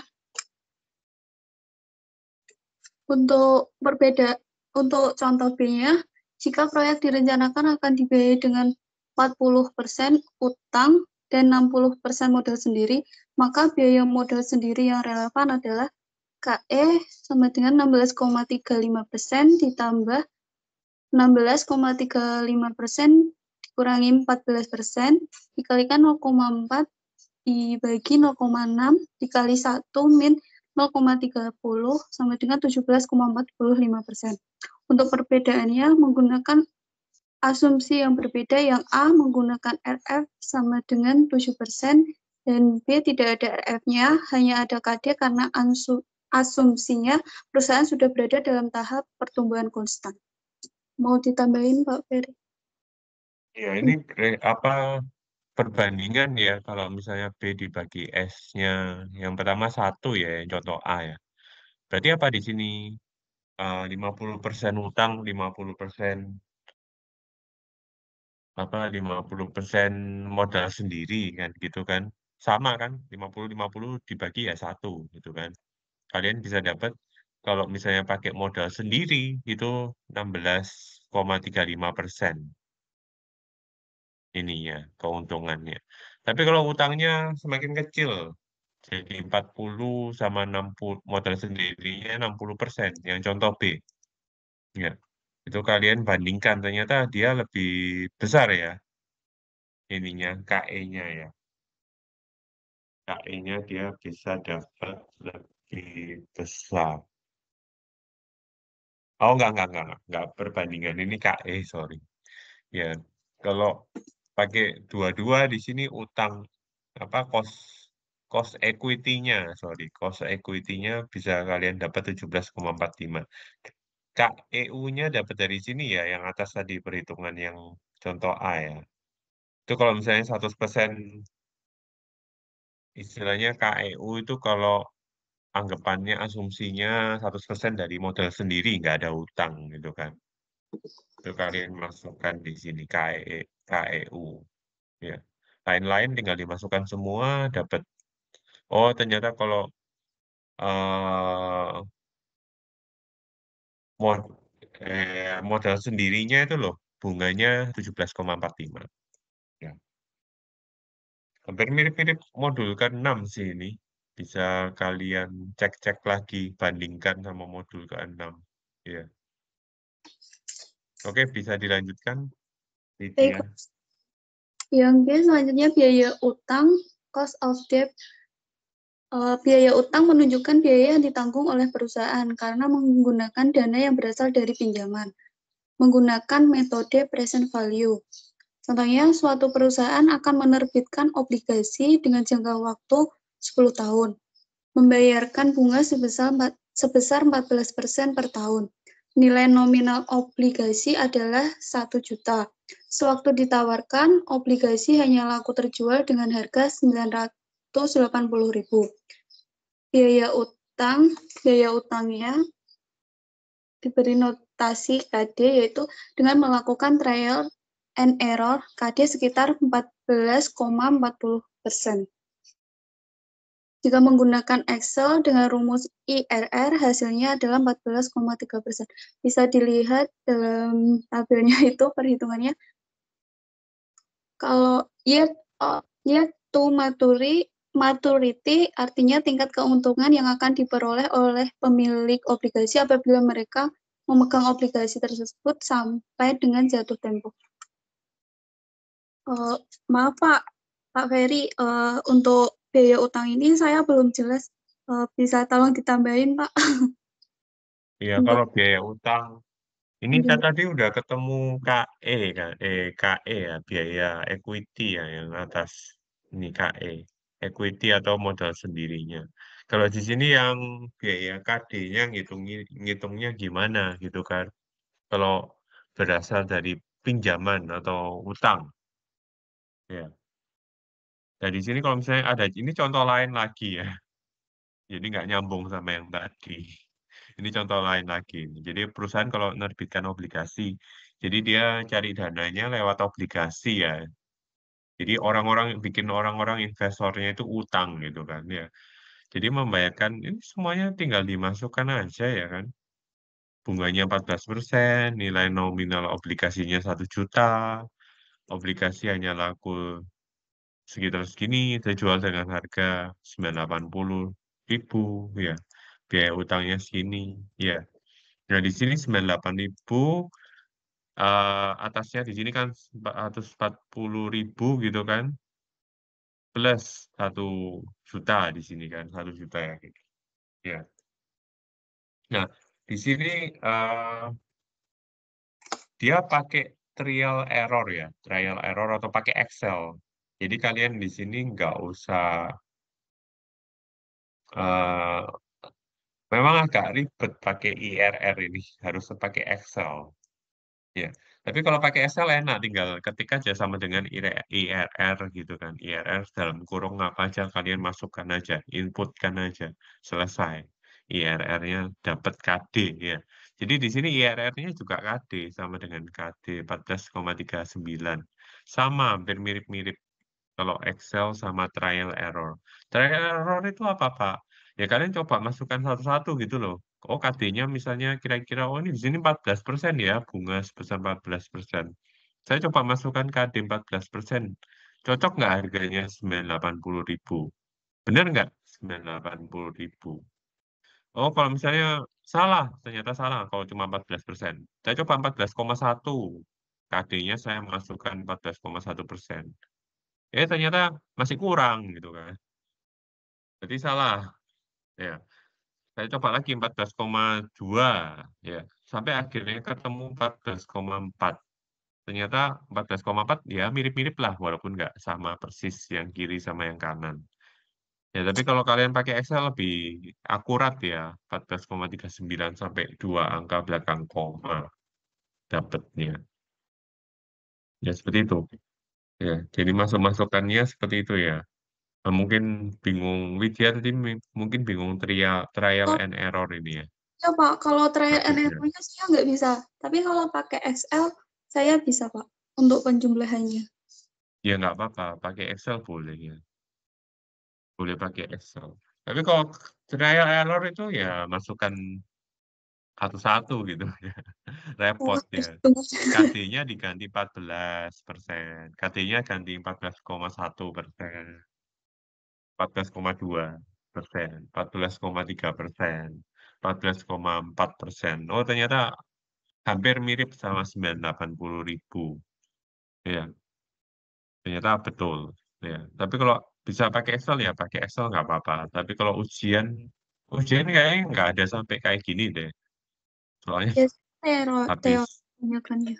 waktu, ya makan waktu banyak banget ini buat ini ya. Oke, agak repot memang IRR itu. Soalnya kita ngitung yang di dalam rumusnya ini kan, KD-nya gitu kan. Itu rumus IRR.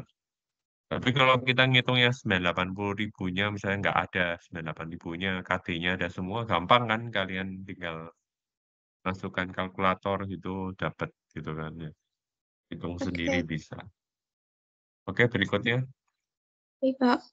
Selanjutnya, faktor pajak perlu diperhatikan dalam menghitung biaya utang. Umumnya pembayaran bunga bersifat tax deductible, maka biaya utang perlu disesuaikan dengan pajak. Rumusnya K kali D sama dengan KD dikalikan 1 min T itu KD kali D itu biaya utang setelah pajak, T-nya itu tarif pajak penghasilan. Apabila tarif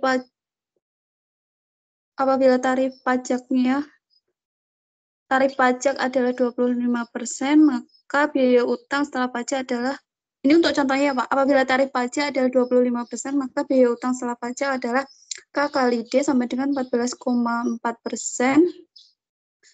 dikalikan 1 min 0,25 sama dengan 10,8%.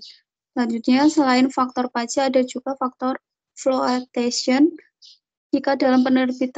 Contohnya jika dalam penerbitan obligasi dikeluarkan biaya floatation atau emisi sebesar 20.000 per lembar obligasi, maka dari 980.000 yang dibayar pemodal hanya 960.000 yang diterima oleh perusahaan.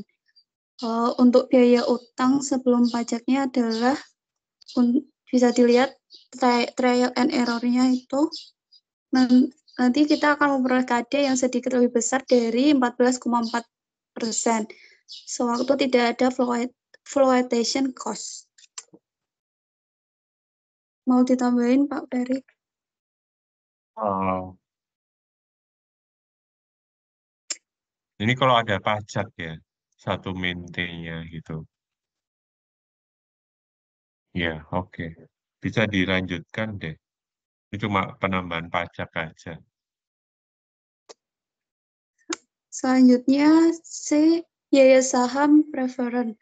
Saham preference adalah saham yang memberikan jaminan kepada pemiliknya untuk menerima dividen dalam jumlah tertentu, berapapun laba atau ruginya perusahaan. Saham preference merupakan modal sendiri, sehingga dividen yang dibayarkan tidak dapat dipakai untuk mengurangi pajak. Untuk rumusnya, KP sama dengan dividen uang ditagih setiap tahun dibagi P harga saham preferen tersebut. Contohnya, suatu perusahaan menerbitkan saham preferen dengan nilai nominal 1.000 per lembar dengan dividen sebesar 15% per tahun atau Rp150. Sewaktu ditawarkan kepada para pemodal, saham hanya laku sebesar 937,50 per lembar. Untuk biaya saham preferensinya, yaitu KP sama dengan 150 dibagi 937,50 sama dengan 0,16 atau 16%. Itu untuk biaya saham preferensinya. Dari contoh yang tadi. Iya, saham preference itu namanya preferen ya. Itu jadi harus dapat yang investornya kalau yang megang saham preference ya harus dapat dividen. Nggak bisa kayak dihitung-hitung lagi labanya dikurangin macam-macam gitu, terus baru dibagi ke saham pemilik saham biasa gitu. Itu pemilik saham biasa tiap tahun bisa menerima beda-beda ya. Tapi kalau pemilik saham preference tetap tiap tahunnya harus tetap perusahaannya memang harus kasih mereka uang seberapa ya seberapa dividennya. Nggak bisa dinego, nggak bisa berubah-ubah gitu ya. Jadi namanya preference ya, yang diutamakan istilahnya di situ. Di sini jadi simple aja jadi rumusnya kan. Kalau mau ngitung sebenarnya E gitu kan, KE di sini. Tapi karena kita ini saham preference, kita gantilah KP gitu kan. Dividennya dibagi sama harganya gitu kan. Ya udah dapat berapa persen. Ya, itu biaya saham preference. Boleh dilanjutkan? Selanjutnya, perbandingan biaya modal dari berbagai sumber pendanaan. Tidak ada sumber dana yang tidak mempunyai biaya modal meskipun menggunakan uang sendiri. Karena modal sendiri mempunyai opportunity cost, yang artinya dana tersebut dapat dipergunakan untuk kegiatan investasi yang lain, atau bukan hanya dipergunakan pada perusahaan kita. Penentuan biaya modal perlu mempertimbangkan risiko yang ditanggung oleh pemilik dana. POV pemilik dana, risiko akan lebih besar bila menyerahkan dana dalam bentuk modal sendiri dibandingkan dalam bentuk utang, karena keuntungan lebih tidak pasti, dan bila perusahaan bangkrut, pemberi pinjaman akan menerima hak terlebih dahulu. Sedangkan biaya saham preferen resiko yang ditanggung pemilik saham preferen masih lebih besar dari resiko kreditur, tetapi lebih rendah dari pemilik saham biasa. Lalu di pasar yang efisien akan terjadi hubungan KE lebih besar KP lebih besar KD. Ada yang mau ditambahin Pak Ferry? Oke, ya di sini KE ya lebih besar ya. Pemilik modal sendiri yang biasa, saham biasa ya. Kenapa bisa lebih besar ya itu? Karena dia kan fluktuatif ya, naik turun. Ya sebenarnya bisa lebih kecil juga, tapi kalau dia naik besar banget ya jadi besar KE-nya. KP yang preference tadi ya, pemilik pemegang saham utama itu ya, preference. Ya. Lalu yang paling kecil itu KD ya. Apa namanya obligasi gitu kan. Kalau kalian menerbitkan obligasi ya nggak bisa besar-besar bunganya. Tapi bunganya lebih stabil kalau obligasi. Kalau saham bisa naik turunnya besar ya, bisa tinggi sekali. Makanya KE-nya di sini tinggi, paling tinggi. Ya. Oke, berikutnya. Berikutnya cara menaksir beta. Contohnya, kita memperoleh data tingkat keuntungan selama 12 bulan dari saham IRI, indeks pasar RM, dan bebas resiko RF. Untuk menaksir beta saham I dilakukan serangkaian perhitungan seperti dalam tabel berikut ini. Dengan menggunakan notasi seperti pada tabel, maka beta dihitung sebagai berikut. Beta jumlah 7 min N rata-rata dikalikan 5, rata-rata dikalikan 4, dibagi jumlah kali 4 per min N dikali rata-rata min 5, lalu diakar kuadratkan. Dipangkatkan. Hasilnya yaitu beta 0,70. Kalau menggunakan rumus Excel, beta sebenarnya merupakan kolom 4, yaitu kolom 4 yaitu RI min RF-nya itu terhadap kolom 5 RM min RF. Maaf Pak Ferry, saya masih belum jelas untuk cara menaksir betanya ini Pak. Kalian masukkan Excel aja di sini. RI, RM, RF itu semuanya dikasih tahu harusnya. Ini data selama 12 bulan. Ya, 12 bulan datanya. Ya. Lalu kalian tinggal hitung aja RI minus RF-nya berapa di kolom keempat. RM kurangi RF berapa kolom kelima. RM kurangi RF kuadrat kolom ke-6. Ya, dikuadratkan aja dari kolom ke-5 kan. Jadi kolom ke-5 dikuadratkan jadi kolom ke-6. Ya. Lalu RI kurangi RF kolom ke-4 dikali kolom ke-5, yaitu jadi kolom ke-7. Udah masukkan ini aja rumusnya. Jumlah yang kolom ke-7 dikurangi N. Ya kan rata-rata ini jumlah. Satu bulan gitu Pak. Iya, ini kan per bulan memang. Tapi nanti di jumlah ya yang bawah ini, bawahnya 12 itu. Di baris yang kedua paling terakhir itu kalian jumlah semua ya. Nah, yang jumlah itu yang kalian masukkan ke rumus. Jumlah yang kolom ke-7 dikurangi N. Kurangi 12, N-nya kan 12. Dikali rata-rata. Ini rata-rata juga yang ini ya, dibagi 12 semua ya yang dari jumlah itu. Ya, rata-rata kolom ke-5 dikali rata-rata kolom ke-4 dibagi jumlah kolom ke-4 dikurangi N rata. Ini masukkan rumus saja semua ini. Ya, sebenarnya dari mana sih beta ini Pak? Ya dari yang rumus atas. Rumus ini, ya kan? Kalau kalian cari betanya ini dapat dari mana ya? RI kurangi RF gitu kan? Dibagi sama RM kurangi RF. Ya, tapi ini masalahnya data gitu Pak. Kalau data ini harus kalian jumlah rata-rata juga di sini semuanya ada. Ya, kalian masukkan rumus ini aja, lebih gampang. Ikutin rumus ini. Bisa dapat betanya berapa. Jadi betanya tadi itu kalau misalnya nggak tahu ya dapat dari sini. Ya, betanya kalau nggak tahu kalian hitung resikonya. Beta itu resiko. Kalau nggak tahu ya kalian hitung resikonya di sini. Ya, jelas, Lydia. Jelas Pak, baik Pak. Oke, Terima kasih masukkan Pak. rumus saja. Oke, yang ke KB2, silakan. Ya. Selanjutnya KB2, metode untuk mengaitkan keputusan investasi dengan keputusan pendanaan itu meliputi penggunaan biaya modal rata-rata berbobot dan penggunaan adjust net present value. Selanjutnya Pak. Yang pertama, penggunaan biaya modal rata-rata berbobot, yaitu WACC.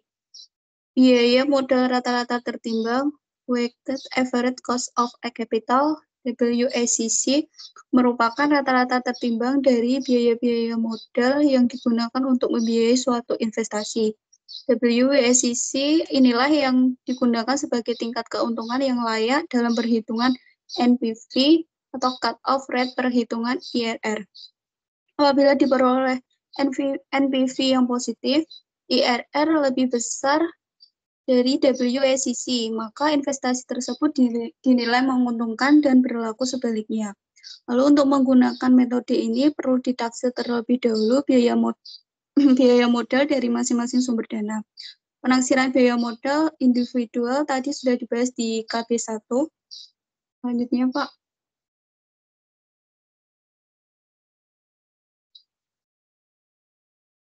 Untuk contohnya, suatu proyek akan didanai dengan komposisi sebagai berikut. Biaya laba ditahan, yaitu modal sendiri ditaksir sebesar 15% dan emisi saham baru diperlukan biaya emisi 3%, biaya utang ditaksir sebesar 12% sebelum pajak penghasilannya sebesar 30%. Biaya modal rata-rata tertimbang perlu dihitung biaya modal dari masing-masing sumber pendanaan. Biaya saham baru sebesar 15% dibagi 0,97 sama dengan 15,5%. Biaya utang setelah pajak adalah sebesar 12%, dikalikan 1 min 0,25 sama dengan 9%. Dengan demikian, sumber dana saham baru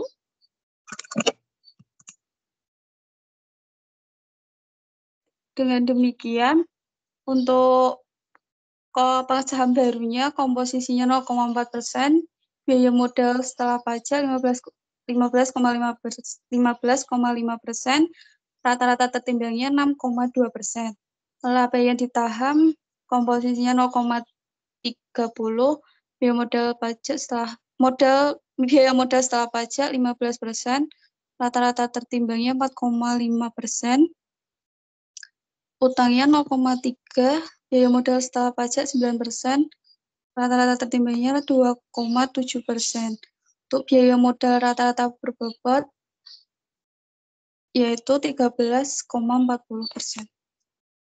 Apa yang mau ditambahin Pak Ferry? Jadi lanjutkan aja. Tadi ada semua ya, saham baru, emisinya saham baru berapa, laba yang ditahan berapa, utang berapa di sini. Ya, total berapa? 100% kan ini totalnya. Jadi ada pembagiannya masing-masing, ini kalian hitung. Ya. Oke. Yang kedua, kesalahan yang sering dibuat dengan biaya modal rata-rata tertimbang. Contohnya, suatu proyek yang sedang dianalisis diperkirakan memberikan IRR hanya 12% atau dinilai tidak menguntungkan. Jika direktur keuangan tetap akan mendanai proyek tersebut dengan 17% utang dan 30% laba ditahan, biaya modal rata tertimbangnya sebesar 0,70 dikali 9% plus 0,30 dikali 15%. Hasilnya biaya modal rata-rata tertimbangnya 10,8%. Selanjutnya, Pak. Kesalahan direktur keuangan di atas yaitu proyek dinilai menguntungkan karena direktur keuangan menggunakan asumsi bahwa biaya modal sendiri atau KE konstan meskipun proyek akan dibiayai dengan proporsi dana yang lebih banyak terdiri dari utang. Menggunakan struktur modal perusahaan saat ini atau rencana pendanaan proyek, padahal yang seharusnya digunakan adalah struktur modal yang optimal.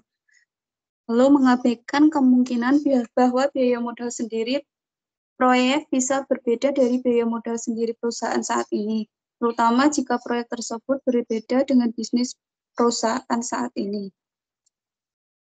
Selanjutnya, Pak. Lalu pendanaan efisien tercapai jika perusahaan memiliki struktur modal optimal yang dapat meminimalkan biaya modal keseluruhan dan memaksimalkan nilai perusahaan. Struktur modal optimal ini ditentukan oleh biaya modal. Penentuan komposisi pembelanjaan yang tepat dapat membentuk struktur modal optimal, menurunkan biaya modal, dan meningkatkan nilai perusahaan. Lalu perusahaan harus memastikan jumlah utang tidak lebih besar dari modal sendiri. Idealnya tidak lebih dari 50%. Lalu struktur modal optimal terjadi saat nilai perusahaan maksimal dan biaya modal rata-rata menurun. Itu untuk penjelasan kesalahan direktur keuangan. Ya, bisa dilanjutkan. Ini nggak terlalu penting ya, dibaca-baca sendiri aja. Oke, berikutnya. Ya, selanjutnya akan dijelaskan oleh UU, Pak. UU. Baik, terima kasih Kak Widya. Saya lanjutkan. Selanjutnya yaitu penggunaan Adjusted Net Present Value atau APV. Metode ini pertama kali dikemukakan oleh Meyers yang pemikirannya analog dengan pemikiran yang dipergunakan oleh Modigliani dan Miller. Metode ini memulai analisis dengan menilai suatu proyek apabila dibiayai seluruhnya dengan modal sendiri atau disebut sebagai base case NPV. Rumusnya adalah APV sama dengan base case NPV ditambahkan present value dampak keputusan pendanaan. Pedoman untuk decision role-nya adalah proyek dapat diterima bila memberikan FPV yang positif. Jadi ketika mungkin saja base case NPV-nya negatif, tetapi asalkan PV dampak keputusan penilaian nilainya pendanaan nilai positifnya lebih besar dari nilai negatif base case NPV-nya, proyek dapat diterima karena akan menghasilkan EPV yang positif. Selanjutnya saja, Pak.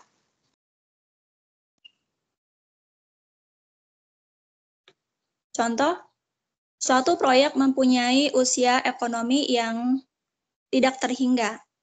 Tarif pajaknya sebesar 25%, kemudian kas masuk bersihnya dari operasi pada tahun yang pertama diharapkan sebesar 3 miliar dan diharapkan meningkat terus per tahun sebanyak 6% selamanya.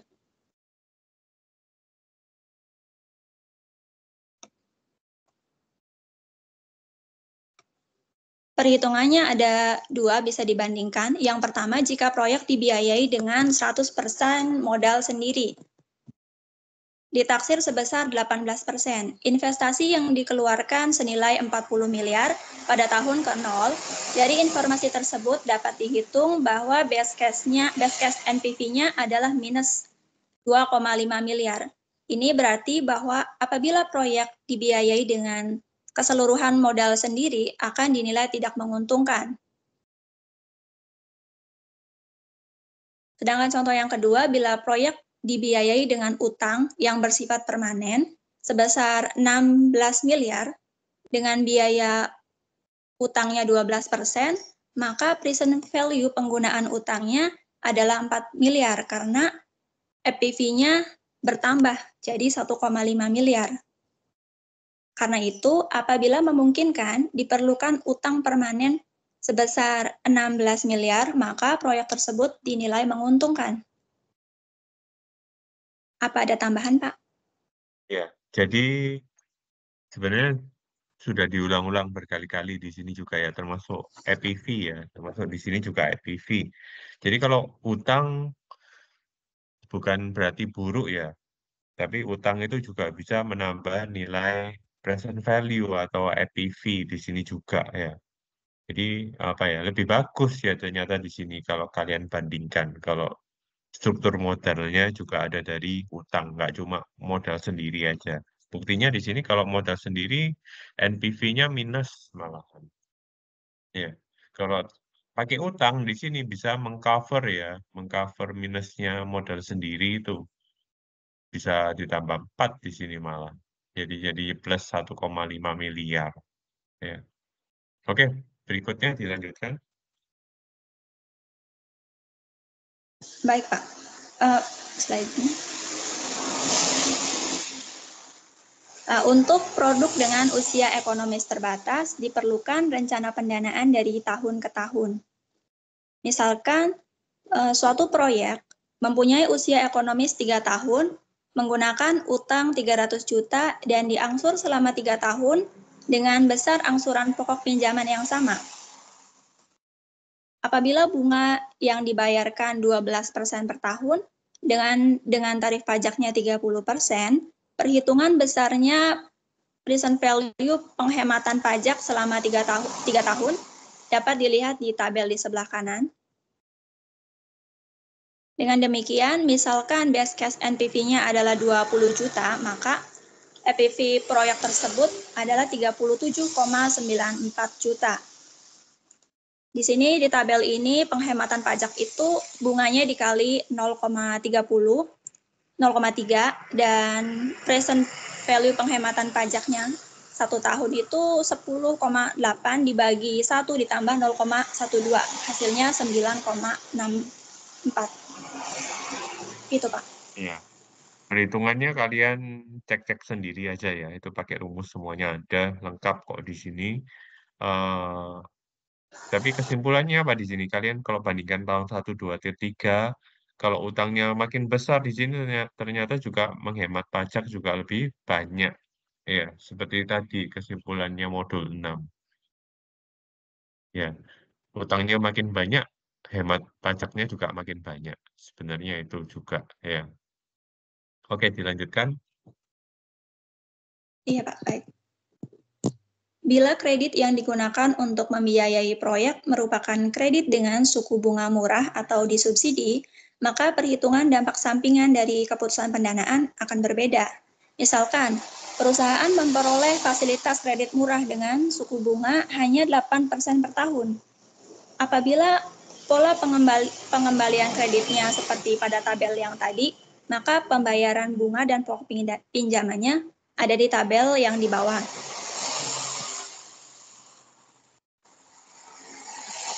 Perusahaan memperoleh kredit 300 juta apabila tingkat bunga kredit yang umum hanya 12%, maka present value pembayaran kreditnya adalah 280 juta.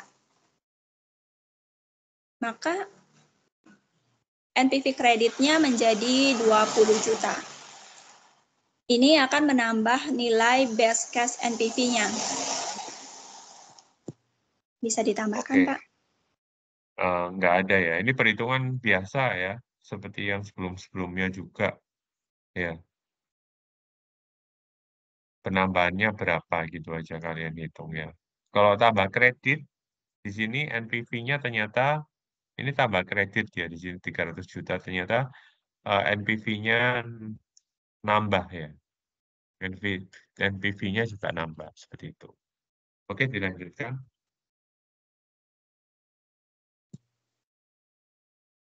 Oke. Masih perlu dihitung present value dari penghematan pajak. Perhitungan present value penghematan pajak dipergunakan tingkat bunga yang tidak disubsidi atau 12%. Hasilnya EPV-nya adalah 51,97 juta. Proyek ini menjadi semakin menarik apabila kreditnya disubsidi. Seperti itu, Pak. Iya, jadi kalau disubsidi Kalau yang tadi kan NPV-nya 17,94. Di mana tadi? Saya Yang lupa. awal itu. Terus Pak naik ke atas. Oh, lagi. Mm-mm. Sorry. Yang mana? Masih naik? Udah kelewatan, Pak. Bukan. Ya udah nggak apa-apa, Pak. Yang terakhir aja itu tadi. Kan yang awalnya 19, Oh, ini. 19, 17, sekian. Terus setelah 17, disubsidi menjadi 11, sekian gitu. Iya. EPV-nya naik ya di sini juga. EPV-nya naik 51,97 sekarang yang baru. Ya. Oke. Waktunya habis. Tinggal 5 menit lagi. Apa mau dilanjut minggu depan, Pak? Enggak sih sedikit, Iya. Pak. Cuma Kayaknya sedikit nggak kok. sempat. Kita lanjutkan minggu depan aja. Oke. KB3-nya ya.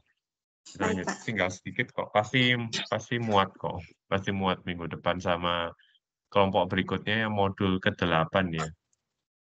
2 minggu lagi ya, kita udah habis ya, udah dapat pertemuan. Nggak kerasa. Iya, Ya, Pak. mungkin kalian yang Oke. kerasa soalnya kerja tugas. Ya mungkin untuk tugas yang kedua saya undur ya. Saya undur hari Rabu, sorry ya, hari Rabu. Mungkin kalau hari Minggu sih layarnya sibuk gitu, repot juga ya. Saya undur lah, kasih kalian waktu sedikit untuk yang berapa orang ini belum ngumpulin. Ya saya lihat ada 10-an masih belum mengumpulkan. Ya mungkin lagi sibuk atau apa hari Minggu juga ya. Jadi saya undur undur hari Rabu aja ya. Oke, ada yang mau ditanyakan dulu?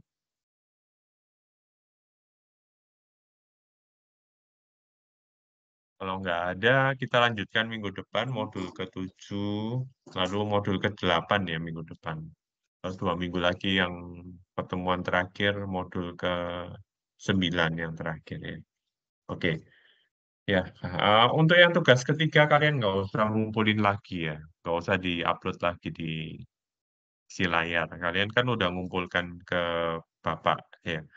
Nanti saya ini sendiri aja ya. Saya nilai sendiri aja di tugas yang ketiga itu nilainya ya. Oke, nggak ada pertanyaan. Kita ketemu lagi minggu depan. Ya, semangat untuk kuliah yang berikutnya, web yang berikutnya. Terima kasih semua. Baik, Pak. Terima kasih. Terima kasih, Bapak.